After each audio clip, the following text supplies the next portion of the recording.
الله أكبر الله أكبر الله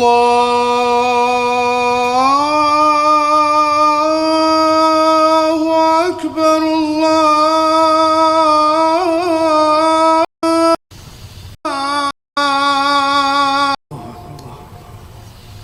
لا. فملقي التوبة على الندم، فنشكره على المصائب كما نشكره على النعم، ونصلي على رسوله الأكرم ذي الشرف الأشم والنور الأتم والكتاب المحكم وكمال النبيين والخاتم سيد ولد آدم الذي بشر به عيسى بن مريم ودعا لبعثته إبراهيم عليه السلام حين كان يرفع قواعد بيت الله المحرم. فصلى الله عليه وسلم وعلى أتباعه خير الأمم الذين بارك الله بهم كافة الناس العرب منهم والعجم. فالحمد لله الذي لم يتخذ ولدا ولم يكن له شريك في الملك ولم يكن له ولي من الذل وكبره تكبيرا. والحمد لله الذي أنزل على عبده الكتاب ولم يجعل له عوجا. والحمد لله الذي نحمده ونستعينه ونستغفره ونؤمن به ونتوكل عليه ونعوذ بالله من شرور أنفسنا ومن سيئات أعمالنا. من يهده الله فلا مضل له ومن يضلل فلا هادي له. ونشهد أن لا إله إلا الله وحده لا شريك له، ونشهد أن محمدا عبد الله ورسوله أرسله الله تعالى بالهدى ودين الحق ليظهره على الدين كله وكفى بالله شهيدا. فصلى الله عليه وسلم تسليما كثيرا كثيرا. أما بعد، فإن أصدق الحديث كتاب الله، وخير الهدي هدي محمد صلى الله عليه وسلم، وإن شر الأمور محدثاتها، وإن كل محدثة بدعة، وكل بدعة ضلالة، وكل ضلالة في النار. قال الله عز وجل في كتابه الكريم بعد أن أقول أعوذ بالله من الشيطان الرجيم: فمن خاف من موص جنفا أو إثما فأصلح بينهم فلا إثم عليه إن الله غفور رحيم. يا أيها الذين آمنوا كتب عليكم الصيام كما كتب على الذين من قبلكم لعلكم تتقون. رب اشرح لي صدري ويسر لي أمري واحلل عقدة من لساني يفقهوا قولي. واللهم ثبتنا عند الموت بلا إله إلا الله. واللهم اجعلنا من الذين آمنوا وعملوا الصالحات وتواصوا بالحق وتواصوا بالصبر. آمين يا رب العالمين. Today's khutbah is going to be some lessons drawn from Surah Al-Baqarah, the longest surah of the Quran. The second half of this surah is the earliest revelation outlining the law or the constitution for Muslims. So even though there were some sprinkles of Sharia and Halal and Haram given before Surah Al-Baqarah, the most organized and systematic discussion of law for the Muslims was given. The first one that was given was Surah Al-Baqarah. And it began with this discussion about the laws and the rituals that Muslims are supposed to follow. It began with the change in direction of prayer.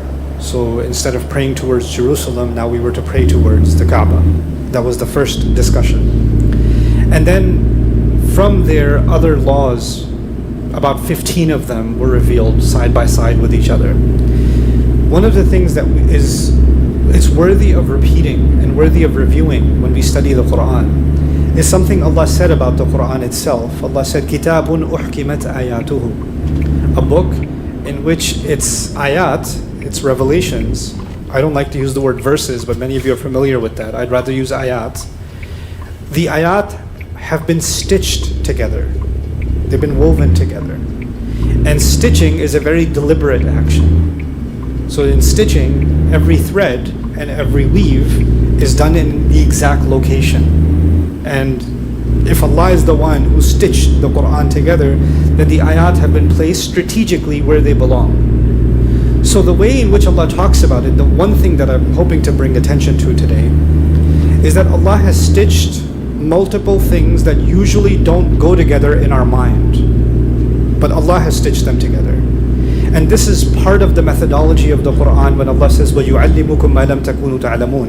He teaches you what you could not have known yourselves, right? We make mental associations. You see fire, you're thinking smoke, right? You're thinking an object falling, you're thinking gravity or it's going to crash. We have this cause and effect or correlation kind of an understanding of the world. but there are things that we think are disconnected from each other. They belong in two different categories, right? They don't belong to the same thing. Art is something else, science is something else. They're disconnected from each other, right? But then there are these connections that Allah makes that we would not make. There are associations that Allah makes that are not so obvious to us. And those are the associations that are actually part of the key message of the Quran. So He's joined certain things so we can never separate them. It's actually even an extension of a phrase Allah makes in the Quran when He says, وَيَقْطَعُونَ مَا أَمَرَ اللَّهُ بِهِ أَنْ يُوصَلْ. They cut what Allah has commanded to keep joined. Like the ayat of the Quran, Allah commanded them to keep joined. Just like family relations, Allah commanded to keep them joined. And what we've done sometimes, or some of us have done, is we take some of those things that Allah has taught and we separate them from the other things that Allah mentioned right next to them, as if there's no relationship between them. Now the challenge is also more complicated because you and I are used to reading other books and other subjects and other materials. And when if you're taking a course in law, then you're not going to get lessons in history. You're only going to get lessons in law. If you're taking a course in philosophy, they're not going to discuss science, they're going to discuss philosophy, one subject at a time. If you're reading a chapter that's titled something, it's a chapter about mountains, you're not going to read about rivers when you're reading a chapter about mountains, one subject at a time. That's how our minds are organized, that's how books are organized, that's how a curriculum is organized, that's how a teacher's lessons are organized. But when you bring that mentality to the Quran, what do you find? It's not following that methodology. Allah is talking about law, then He's talking about history, then He's talking about, the unseen world. There are things that don't go together, that are being, in a sense, jumbled together. And this is what non-Muslim Western critics of the Quran, the Orientalist schools, for the last 400 years, one of the most common things they say about the Quran is that the Quran is just this hodgepodge, this mishmash, this just a salad of a bunch of different subjects together that don't go together. But actually they do go together, and they go together in the most profound way. And I'm hoping in the next few minutes we can discuss one of those connections that are not so obvious. And those connections are our spiritual life and our financial life. There's two different parts of our life. Your taxes, your income, your the how much savings you have, who gets what are you going to pay for the child's tuition or car expense, this expense, that expense, business venture, all that stuff is one side, and then the spiritual life is another side of the equation. So for example, when Ramadan comes, then we're all thinking about worship, we're thinking about prayer, reciting of Quran, fasting, we're thinking about tahajjud, we're thinking about taraweeh prayer, we're thinking about making more and more dua, we're trying to find the last odd nights. Our mind is focused on worship. That's where our mind is, right? But maybe if it's around zakat season, or it's, forget even from the Islamic perspective, if it's tax season, then all of a sudden you realize you have to make tax deductible donations, right, to whatever charity organization or whatever else, right? So our minds are programmed to associate certain things with certain things. Now, let's look at this for a moment. Of all the things, Allah is already dropping us a hint in Ayatul Birr, in ayah number 177, where Allah talks about what does it mean to be good? What does it mean to be a good person? And I'll just make one small mention of something in this ayah. Allah didn't just say, like other places in the Quran, that you have to be good to your family, right? So وَبِالْوَالِدَيْنِ إِحْسَانًا وَبِذِي الْقُرْبَى وَالْيَتَامَى وَالْمَسَاكِينَ. Be good, be the best you can be to your parents and to close relatives and all of that. Be good to them. That's not what He says in this ayah. He says a good person is someone who gives money to their family. وَآتَ الْمَالَ عَلَى حُبِّهِ ذَوِي الْقُرْبَى وَالْيَتَامَى وَالْمَسَاكِينَ وَابْنَ السَّبِيلِ وَالسَّائِلِينَ وَفِي الرِّقَابِ. So He's not talking about your behavior towards them in terms of you're kind with them, you're gracious towards them. That's already been covered in a previous ayah. So that's already understood. But now, in a sense, if you want to be a good person, it needs to be demonstrated with your financial commitment to your family. وَآتَ الْمَالَ عَلَى حُبِّهِ ذَوِي الْقُرْبَى وَالْيَتَامَى. And then He says this, immediately following this, He says, وَأَقَامَ الصَّلَاةِ. Establish the prayer. So we went from financial to spiritual. And right after the spiritual, He says, وَآتَ الزَّكَاةِ. He goes back to financial. So He sandwiched the spiritual between the financial. As if I cannot live a life of ibadah if I don't take financial responsibility.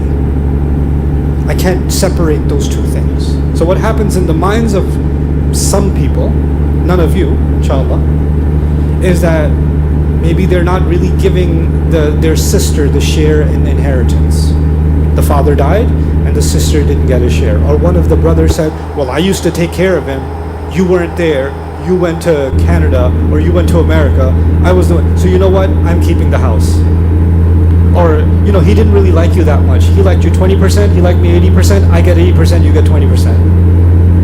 Or whatever else. But that same guy who kept the 80%, i'tikaf every Ramadan.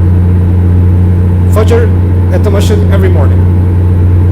20 years, he's got his kids, he took his whole family to Umrah, this, that, the other. Still hasn't given his wife the mahr. Still haven't given her the mahr, but he's, mashallah, like the tajweed is perfect. Leads to salah. Right? The spiritual life, Olympic level, Olympic gold level. The financial responsibilities from the same religion, not so much. Not so much. We can separate those two things and operate. And on the other side, you can get somebody who say, you know what? I'm not unfair in my business dealings. I take care of the family. I do this, that, and the other. But you know what? I don't really... so what if I don't pray? At least I'm not like these guys. They pray and then they still scam. So each side picks one. One picks financial responsibility, the other picks religious responsibility. I wanted to share this with you because Ramadan is coming up, and watch what Allah does. Watch how Allah has stitched things together. Allah says that when death happens, and to anybody that death occurs, كُتِبَ عَلَيْكُمْ إِذَا حَضَرَ أَحَدَكُمُ الْمَوْتِ إِن تَرَكَ خَيْرًا الْوَصِيَّةُ لِلْوَالِدَيْنِ وَالْأَقْرَبِينَ بِالْمَعْرُوفِ حَقًّا عَلَى الْمُتَّقِينَ. When death comes, that if you left a will behind, this is not inheritance. Inheritance is demarcated, right? But in general, even if you left some goodwill behind, parents, close relatives, others, this is something that حَقًّا عَلَى الْمُتَّقِينَ. Allah says this is a right Allah has over the muttaqeen. If people have taqwa of Allah, they will think about what's going to happen to their money after they die. So all of us are thinking about fasting is going to give us taqwa. But before Allah talked about that, He said if you really want to be muttaqi, then you should be thinking about what's going to happen to your assets and how your family is going to be good will be left to your family. You know what happens many times when people with some money die? Their family gets into a civil war. Their family gets into who's going to get the house, who's going to get the car, what about the account, what about the business, what about the this, what about the that. And they used to get together every Eid and everything was great and everybody loved everybody until money came. Then everybody's got their lawyers, everybody's got their weapons up, and so the father died or the mother, whoever died, but they didn't leave behind something good. They left behind chaos. And it created so much shar. And then that evil, that fight, didn't just happen between two brothers or a brother and a sister. That fight then affected their children, so the cousins. And then for generations, now those families are separated. It didn't just happen between two people. Now those families have been broken for generations and generations and generations. You understand? So this is pretty serious stuff. This has implications not just in my life or your life. It can impact thousands of people going into the future, right? So Allah says حَقًّا عَلَى الْمُتَّقِينَ. Then He says فَمَنْ خَافَ مِن مُوسٍ جَنَفًا أَوْ إِثْمًا فَأَصْلَحَ بَيْنَهُمْ. And if you're afraid that the person who's dying is biased, right? They're biased. So they're dying, and as they're dying, they're like, even though I have 3 sons, one of my sons, I hate him. I can't believe he's insulted me 10 years ago. So I'm leaving a will, my older son, when he comes for the share of inheritance, just say this to him. Say these words, say these hard, I never loved you, you will not get a penny or something. And the other sons will get it or something. He's got a bias, he's got some anger. And he wants to use that even after his death, exact some revenge. Now the people that are documenting the inheritance, Allah is talking not to the guy who's dying. Allah is talking to the people that are going to distribute his wealth after he's dead. He's talking to them. If you're afraid that the one leaving the will behind was biased or had some evil intention, أو إثما, فأصلح بينهم, and therefore he rejected the will and did something right. He Even though he's dead, and this was his wish was evil, we're going to do the right thing. He's not the final authority. Doing the right thing as Allah commands, حَقًّا عَلَى الْمُتَّقِينَ, that's the right thing to do. That person who's going to go against the will, against the intent of the deceased, is going to make a lot of enemies. And he might even feel guilty because they're going to say, oh, so now that he's dead, you're going to do whatever you want? You're not going to respect his wishes? Yeah, his wishes were wrong.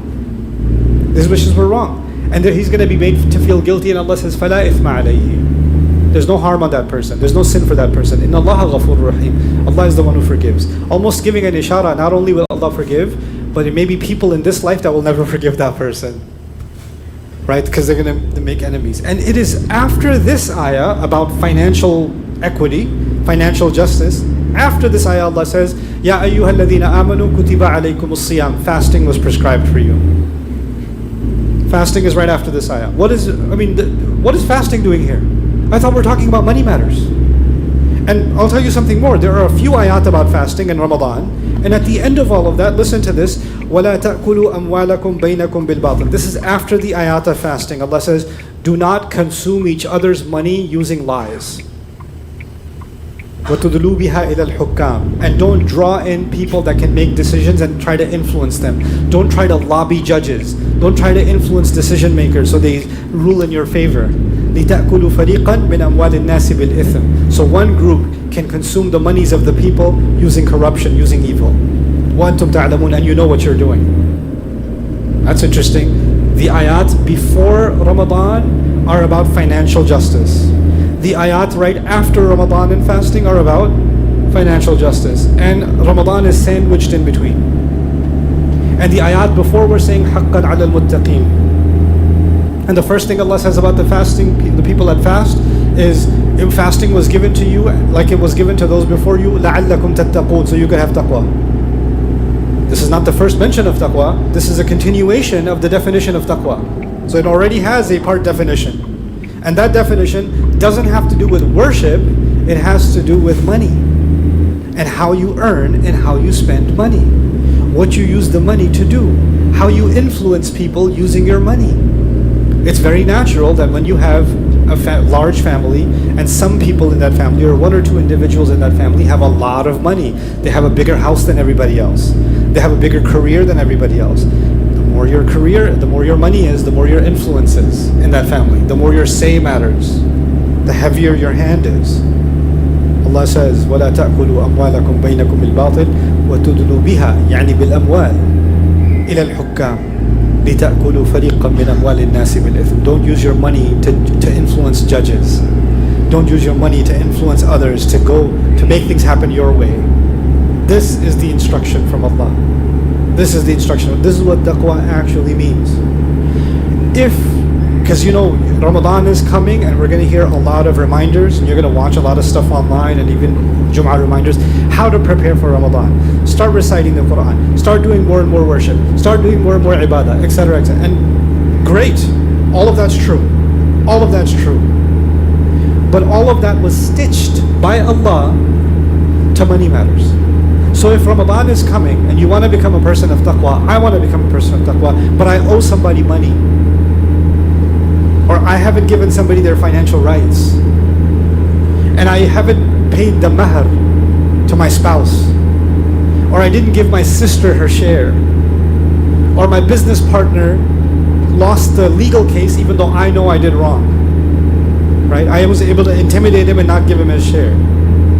If all of that's true, but you were able to afford i'tikaf in the haram in the last 10 nights, maybe you're cutting apart something that Allah commanded to keep joined. Maybe that is a form of hypocrisy. That is a form of أَفَتُؤْمِنُونَ بِبَعْضِ الْكِتَابِ وَتَكْفُرُونَ بِبَعْضِ. You believe in some parts of the book, you deny other parts of the book. Right? And we cannot become those people. We cannot afford to become those people. The entire purpose of Ramadan, Allah says, شهر رمضان الذي أنزل فيه القرآن هدى للناس. The month of Ramadan is one in which the Quran was revealed, a guide for people. How is it that we can say that and think all Allah wants this Ramadan from me is I'm going to do how many khatam of the Quran? And the thing the Quran is telling me to do, I can recite it beautifully and pass right over it. لَمْ يَخِرُّوا عَلَيْهَا صُمًّا وَعُمْيَانًا. They don't just pass over it deaf and blind and deaf. You know, you can't. How can that irony be? We cannot afford to do that anymore. We have to look at Allah's book the way that it should be looked at, with open eyes, with a mirror in front of me and a mirror in front of you. Just like I want to be able to say, I didn't eat anything during the fast. Right? I didn't drink anything during the fast. The same way I should be able to say, I didn't eat somebody else's money during the fast. I didn't drink somebody else's water during the fast. Even if the chicken is halal, you got it from the Zabiha place and you triple check the guy, or you said, I want to see that chicken die in front of my eyes because I want to make sure how halal it is. Good for you. But the money with which you bought it came from a scam you pulled, or a loan you never paid back that you promised you'd pay back, then is that really halal? The chicken may be halal, it ain't halal for you. It may be good, but it's not good for you. And this is why Allah says immediately after, وَلَا تَأْكُلُوا أَمْوَالَكُمْ بَيْنَكُمْ بِالْبَاطِلِ. It's profound that Allah does that. He makes connections in His book that we would not have made ourselves. And if we just became people that think about what Allah says, a lot of our problems would actually be resolved every Ramadan. Just like you want to come out a new spiritual person every Ramadan, you would come back a different member of the family, a different kind of business person, a different kind of responsible person with money, a different kind of person the way you make promises. Your outlook towards how you conduct yourself financially would completely change. So this is my last comment as I wrap this khutbah up. Allah Azza wa Jalla has given us a definition of taqwa that has to do with worship, and He has also given us part of that definition has to do with how we treat people in terms of our money. And both of them together make a person of taqwa. So you cannot choose one part of that and say, I have taqwa. So if you go, and I'm using the word taqwa, many of you may not be familiar with the word. Taqwa originally comes from wiqaya. And wiqaya means protection. Taqwa means someone who is protecting themselves. A muttaqi literally means someone who is protecting themselves. If you went into the house and you locked the door behind you so nobody comes into the house, you engaged in an act of taqwa. That's literally what taqwa means. So actually, taqwa is to protect yourself. Now the question is, protect yourself from what? One, you're protecting yourself from your own self. وَمَنْ يُوقَ شُحَّ نَفْسِهِ فَأُولَٰئِكَ هُمُ الْمُفْلِحُونَ. Whoever has been protected, same origin, yuqa, from taqwa also. وَمَنْ يُوقَ شُحَّ نَفْسِهِ. Whoever can be protected from the greed that they have inside themselves are successful people. That's what Allah says. Every act of taqwa is protecting you, protecting me from me. There is a horribly greedy, selfish, you want to call it narcissistic and toxic, go ahead. There's that inside me. There's a terrible nafs inside me. It exists. And it's a monster. And I have to protect myself from that part of me. I cannot deny that part of me. I have to be aware that it's always going to be there, and I have to keep that animal down. I have to suppress it. So just like we suppress our appetites in Ramadan, we have to suppress our greed also. We have to suppress that also. This is the message of taqwa. Protecting yourself from yourself. Then from there, it is protecting yourself from the disappointment of Allah. Protecting yourself from the displeasure of Allah. Protecting yourself from punishment. فَاتَّقُوا النَّارِ وَاتَّقُوا يَوْمًا تُرْجَعُونَ فِيهِ إِلَى اللَّهِ. Protecting yourself from the judgment day, a day on which you will all be returned to Allah. And all of it begins with us protecting us from our own selves. May Allah Azza wa Jal make us people that as Ramadan approaches, we become more and more aware of what we need to protect ourselves from within ourselves. May Allah Azza wa Jal make us incredibly self-aware of our own shortcomings, our own failings, our own tendencies, and allow us the strength and the honesty with ourselves to cover those parts of ourselves instead of somebody else pointing out your flaws, somebody else pointing out your evils or your tendencies. I should be able to point out my own evils to myself. and to patch them up. That would be the act of taqwa, and may Allah Azza wa Jal allow us to see the month of Ramadan and come out of the month of Ramadan with a new and renewed and strengthened taqwa. بارك الله لي ولكم في القرآن الحكيم ونفعني وإياكم بالآيات والذكر الحكيم. الحمد لله وكفى والصلاة والسلام على عباده الذين اصطفى خصوصا على أفضلهم وخاتم النبيين محمد الأمين وعلى آله وصحبه أجمعين. قال الله عز وجل في كتابه الكريم بعد أن أقول أعوذ بالله من الشيطان الرجيم إن الله وملائكته يصلون على النبي يا أيها الذين آمنوا صلوا عليه وسلموا تسليما. اللهم صل على محمد وعلى آل محمد كما صليت على إبراهيم وعلى آل إبراهيم في العالمين إنك حميد مجيد. اللهم بارك على محمد وعلى آل محمد كما باركت على إبراهيم وعلى آل إبراهيم في العالمين إنك حميد مجيد. عباد الله رحمكم الله اتقوا الله إن الله يأمر بالعدل والإحسان وإيتاء ذي القربى وينهى عن الفحشاء والمنكر ولذكر الله أكبر والله يعلم ما تصنعون. أقم الصلاة إن الصلاة كانت على المؤمنين كتابا موقوتا. الله أكبر الله أكبر أشهد أن لا إله إلا الله أشهد أن محمدا رسول